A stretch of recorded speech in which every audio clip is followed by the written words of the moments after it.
Do you ever feel like breaking down? Do you ever feel out of place? Like somehow you just don't belong and no one understands you? Do you ever wanna run away? Assalamualaikum warahmatullahi wabarakatuh. Kami dari kelompok 1 akan memaparkan materi yang berjudul Hubungan antara korupsi, Pancasila, dan pendidikan di masa depan.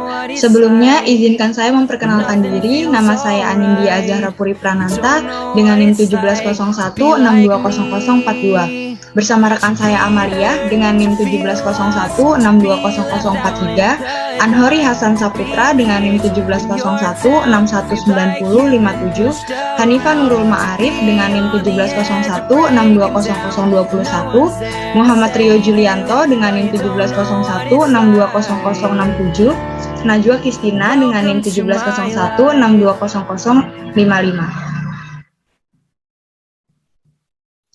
Yang pertama, pengertian korupsi. Berdasarkan Undang-Undang Nomor 31 Tahun 1999, korupsi merupakan tindakan setiap orang yang melawan hukum untuk melakukan perbuatan memperkaya diri sendiri atau orang lain atau suatu korporasi yang dapat merugikan keuangan negara atau perekonomian negara.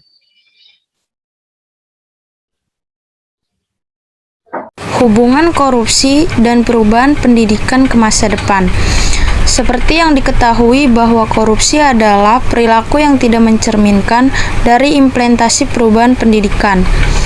Pendidikan karakter anti korupsi harus menjadi sebuah gerakan moral yang bersifat holistik, melibatkan berbagai pihak dan koneksi yang ada, dan berlangsung dalam setting kehidupan alamiah.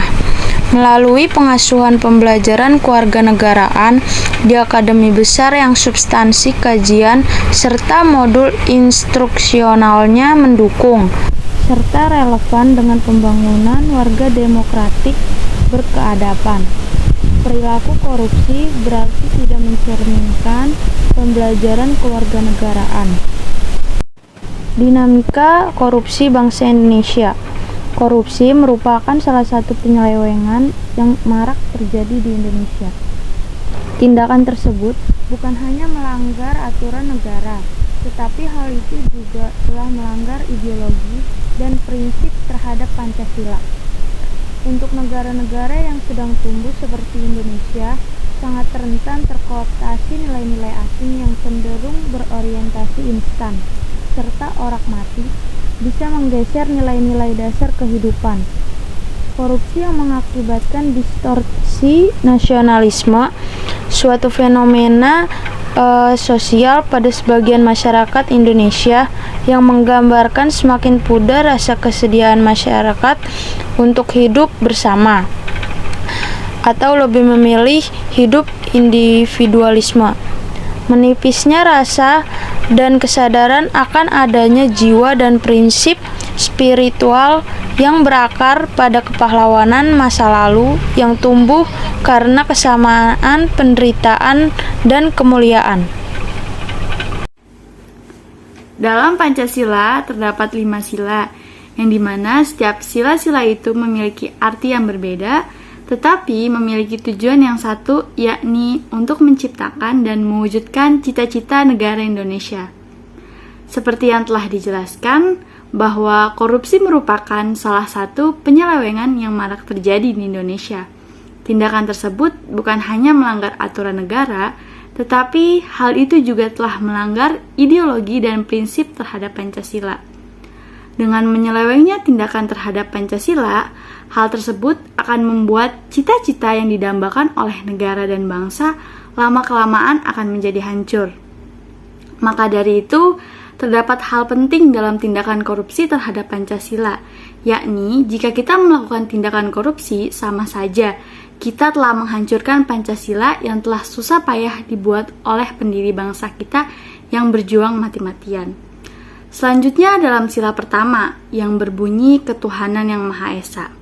Seperti yang kita ketahui, jika kita melakukan tindakan korupsi berarti sama saja kita telah membohongi Tuhan. Dalam sila ini mengajarkan untuk berperilaku positif dan tidak berperilaku koruptif. Yang selanjutnya adalah sila kedua yang berbunyi kemanusiaan yang adil dan beradab. Sila ini memiliki makna untuk memperlakukan manusia sebagaimana mestinya dan melakukan tindakan yang benar, bermartabat, adil terhadap sesama manusia sebagaimana mestinya. Dengan melakukan korupsi berarti sama saja telah melanggar sila kedua ini karena telah melakukan tindakan yang dapat memperlakukan kekuasaan dan kedudukan sebagai tempat untuk mendapatkan hal yang diinginkan demi kebahagiaan individu atau diri sendiri dan juga membuat orang lain menjadi rugi karena tindakan korupsi yang dilakukan tersebut. Selanjutnya adalah sila yang ketiga, yaitu yang berbunyi Persatuan Indonesia, yang memiliki makna bahwa kedudukan masyarakat atau rakyat itu sama di depan mata hukum tanpa membeda-bedakan serta mendapatkan perlakuan yang sama di depan hukum, sehingga dengan melakukan korupsi berarti sama saja telah melanggar sila ketiga ini. Korupsi merupakan tindakan yang dapat menghilangkan kepercayaan masyarakat sehingga hal tersebut akan membuat rakyat merasa menjadi terintimidasi dan tidak peduli lagi terhadap tindakan yang telah dilakukan oleh pemerintah. Lama-kelamaan, hal ini akan menyebabkan Indonesia menjadi tidak harmoni. Selanjutnya ada sila-sila Pancasila terhadap tindakan korupsi. Sila keempat yang berbunyi kerakyatan yang dipimpin oleh hikmat kebijaksanaan dalam permusyawaratan dan perwakilan. Dengan melakukan tindakan korupsi berarti kita juga telah melanggar sila keempat ini, karena sila ini mengandung makna untuk bermusyawarah dalam melakukan dan menentukan segala sesuatu agar tercapainya keputusan bersama yang berdampak baik bagi Indonesia. Tetapi dengan korupsi itu sama aja telah melakukan tindakan dengan keputusan sendiri, dan hal itu tidak baik karena dalam menentukan dan melakukan segala sesuatu haruslah berdasarkan keputusan bersama, karena Indonesia sangat menjunjung tinggi musyawarah. Selanjutnya ada sila kelima yang berbunyi keadilan sosial bagi seluruh rakyat Indonesia.